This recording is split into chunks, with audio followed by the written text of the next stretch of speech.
In the United States, more than 87,000 women are currently behind bars in state and federal prisons.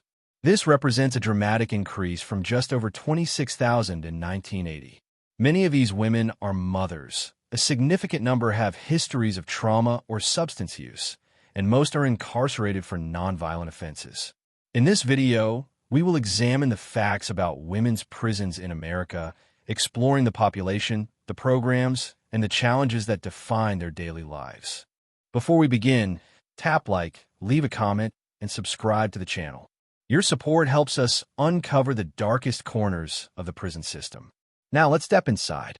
The population of women in U.S. prisons has grown dramatically over the last 4 decades. According to the Bureau of Justice Statistics, by the end of 2022, approximately 87,800 women were held in state and federal correctional facilities. This represents a more than threefold increase from 1980, when just over 26,000 women were incarcerated. This growth has been driven largely by stricter sentencing laws, the war on drugs, and policies that often place nonviolent offenders behind bars for extended periods. Women make up roughly 7 to 10% of the total prison population, but their experiences are unique and distinct from their male counterparts. A majority of incarcerated women are between the ages of 25 and 44, reflecting the demographic most likely to be raising children. In fact, research from the Prison Policy Initiative shows that approximately 60 to 70% of women in state prisons are mothers of minor children, creating complex family dynamics that persist during incarceration. Racial disparities are also significant in the female prison population. Black women are incarcerated at a rate approximately 1.6 times higher than white women, while Hispanic women are also overrepresented relative to their share of the general population. These disparities reflect broader, systemic inequities in the criminal justice system, including socioeconomic factors, access to legal resources, and sentencing practices. Education and employment histories among incarcerated women further illuminate their backgrounds. Many enter prison with limited educational attainment, and a substantial portion were unemployed in the year prior to incarceration. Poverty, domestic instability, and histories of abuse are common among this population, highlighting that incarceration often intersects with social and economic vulnerabilities rather than purely criminal behavior.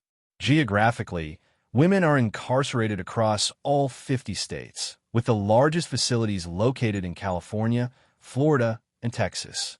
State prisons house the majority of women, while federal prisons account for a smaller portion. Additionally, many women are held in local jails, often for shorter sentences or while awaiting trial. This combination of federal, state, and local incarceration creates a complex network of facilities, each with distinct policies, populations, and resource availability. Understanding the demographics and growth of the female prison population provides essential context for examining life behind bars. It demonstrates that women in prison are not a monolithic group. They come from diverse backgrounds, carry unique family responsibilities, and face specific challenges that require policies and programs tailored to their needs.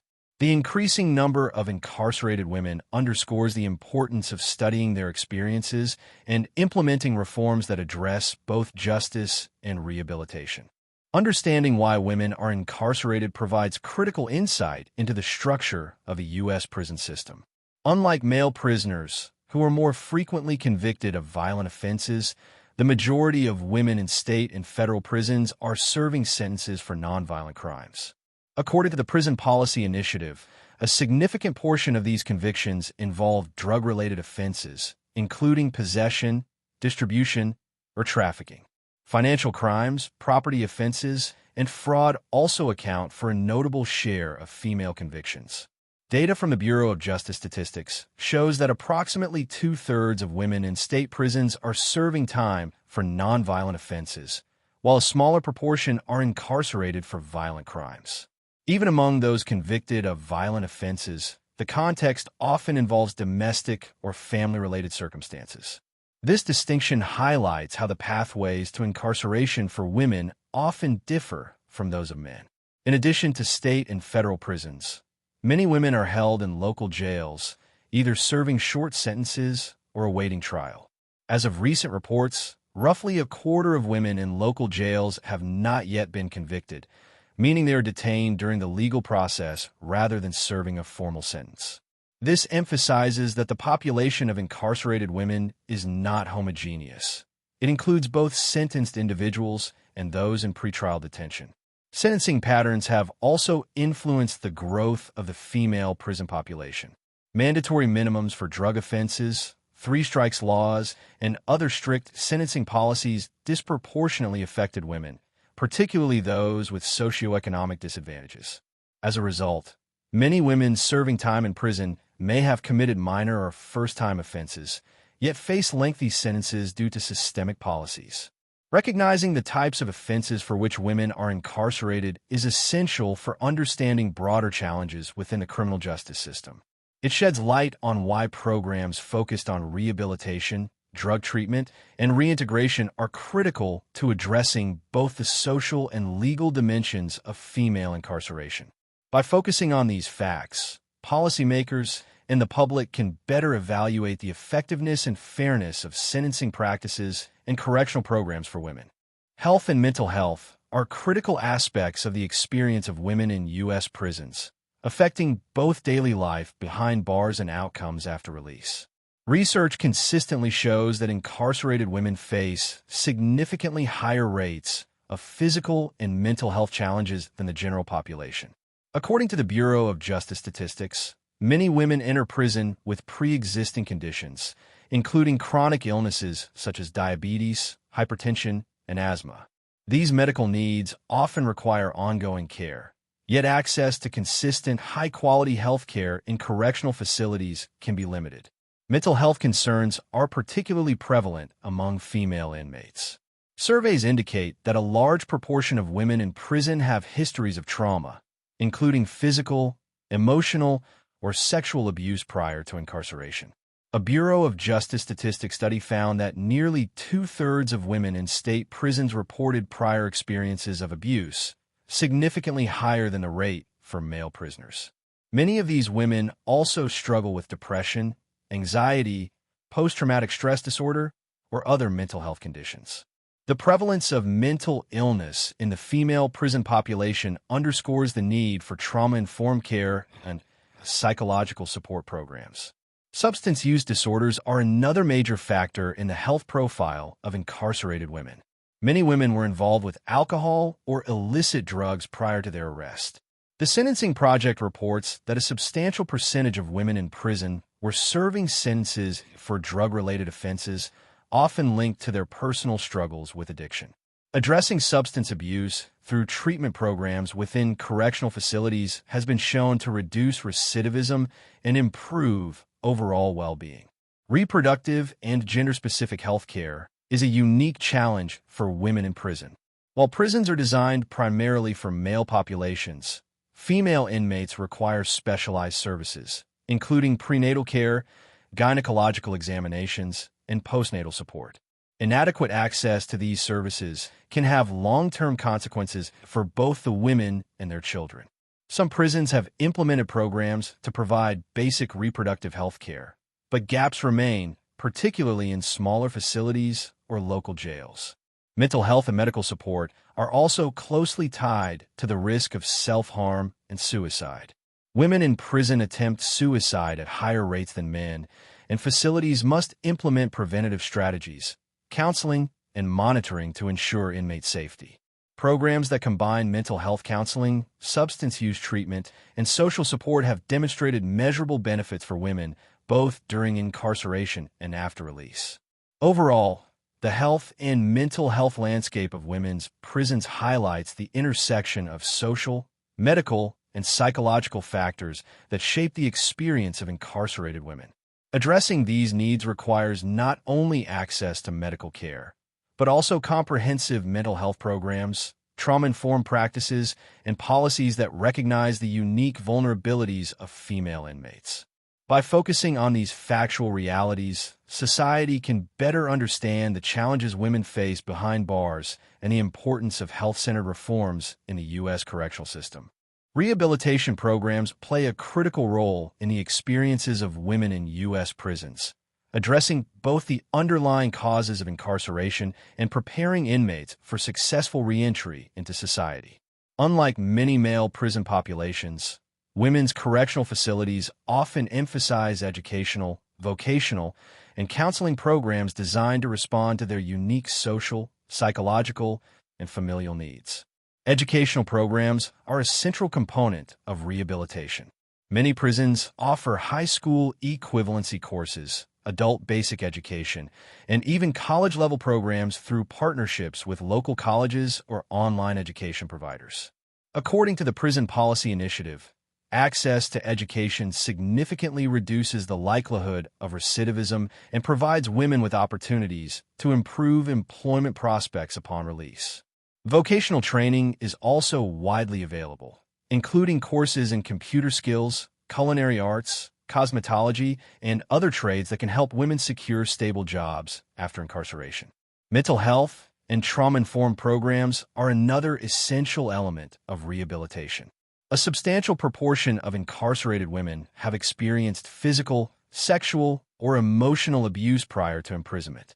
Correctional facilities increasingly provide counseling services, group therapy, and individualized treatment plans designed to address trauma, substance use disorders, and co-occurring mental health conditions. Programs that integrate mental health support with practical life skills training have been shown to improve both psychological well-being and post-release outcomes.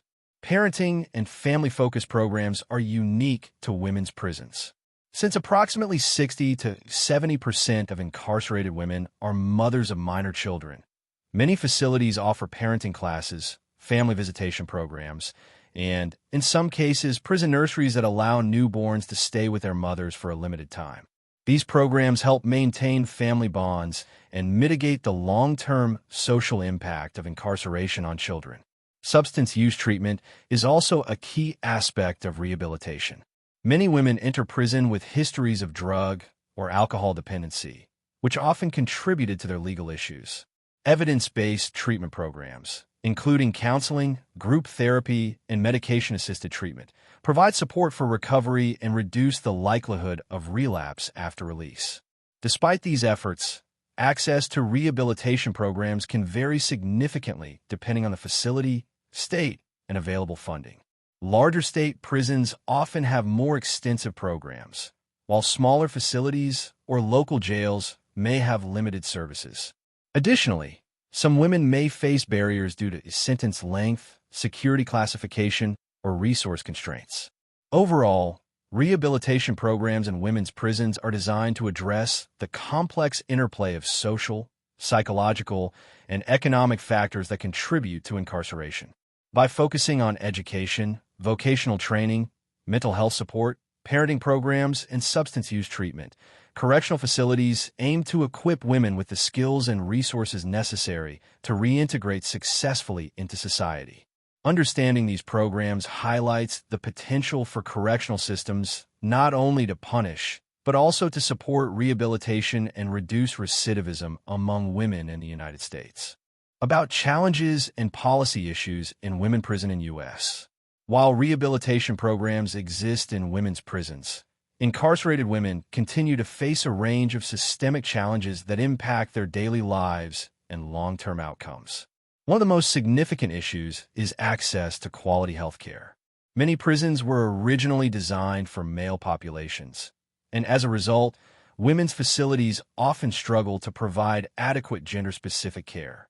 This includes reproductive health services such as prenatal care, gynecological examinations, and postnatal support. According to reports by Amnesty International, gaps in medical services persist in several state and local facilities, particularly in smaller prisons or jails. Mental health challenges remain a major concern. A substantial proportion of women in prison experience trauma-related disorders, depression, anxiety, or other psychiatric conditions. Even when counseling programs are available, understaffing and limited funding can reduce access to timely and comprehensive mental health support.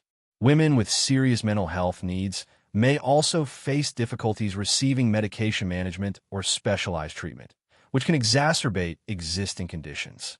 Another systemic challenge is the risk of staff misconduct. Verified reports from news outlets and human rights organizations, such as The Guardian and Amnesty International, have documented cases of sexual abuse and harassment by correctional staff in women's prisons. While these incidents are not representative of all facilities, they highlight ongoing vulnerabilities and the need for robust oversight, reporting mechanisms, and protective policies for inmates. Racial and socioeconomic disparities further complicate the landscape of female incarceration. Black and Hispanic women are disproportionately represented in prisons relative to their population in society. These disparities are influenced by factors including unequal access to legal resources, biased sentencing practices, and socioeconomic inequalities. Addressing these structural disparities is critical to ensuring fairness and equity in the criminal justice system. Reentry challenges are another significant issue.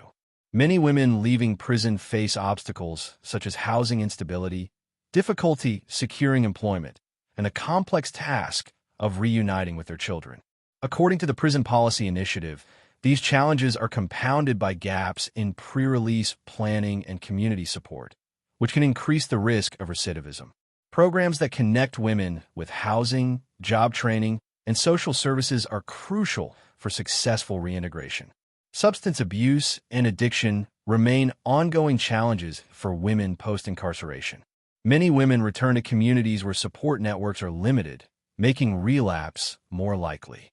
Evidence-based post-release treatment and counseling programs are essential for addressing these risks and supporting long-term recovery. Finally, limited data collection and research on women's prisons pose a challenge to policy development. Female inmates represent a smaller proportion of the overall prison population, and as a result, gender-specific data is often incomplete or fragmented. Improving research, monitoring, and reporting can help policymakers design better programs, allocate resources effectively, and address the unique needs of incarcerated women. Understanding these challenges emphasizes that female incarceration is not solely a matter of imprisonment. It is intertwined with broader social, economic, and health issues. By addressing systemic inequalities, enhancing access to healthcare and mental health services, and strengthening rehabilitation and reentry programs, policymakers and society can improve outcomes for women in U.S. prisons and create a more equitable and effective correctional system. Women's prisons in the United States highlight a complex intersection of social, economic, and health challenges. The population continues to grow, with most women incarcerated for nonviolent offenses, many of them mothers or survivors of trauma. While rehabilitation programs, educational and vocational training, mental health support, and parenting initiatives provide important opportunities, systemic challenges such as limited health care, racial disparities, staff misconduct, and barriers to reentry remain significant.